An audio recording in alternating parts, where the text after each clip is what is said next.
Dear Mrs., though we've never met, I know very much about you.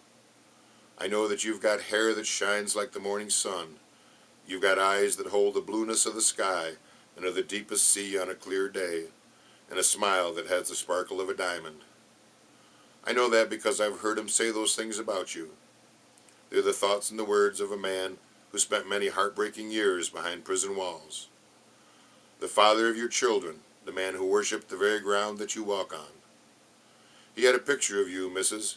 It was old and faded and torn, but you could tell at a glance that he never exaggerated in his thoughts and visions. He never left his cell without first checking to see if he had your picture with him. He was a young man when he first came to prison, and he talked a great deal about you, but as the years passed he talked less and less. And during his last year here, I don't believe he ever said a word to anybody. He had the appearance of a man much older than he really was.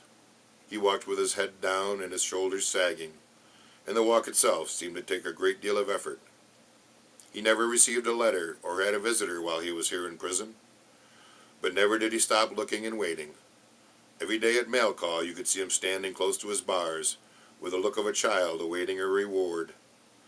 Even after the mailman had passed his cell, his pleading eyes would follow, begging. As always, he'd feel of his shirt pocket and then just stand there, staring at the emptiness, and as always I could somehow feel the lump in his throat and the burning in his eyes. You know, Mrs., just like before you start to cry.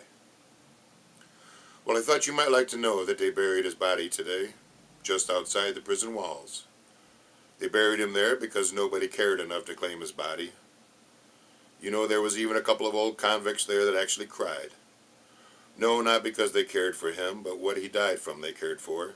Loneliness. Every prisoner knows loneliness, but some know it more than others.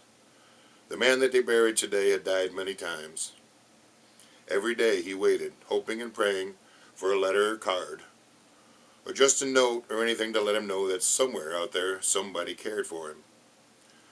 That assurance never came, and today he died, Mrs. He died from loneliness, starved for love, a love that nobody ever wanted. You see, no man, woman, or child is immune to the need for love or to be loved. No matter how terrible his crime might have been, the death he died from today was more inhuman. But his suffering is over now, and he's resting in a pauper's grave in a prison suit. And in his pocket is an old torn and faded picture of, yes, of you, Mrs.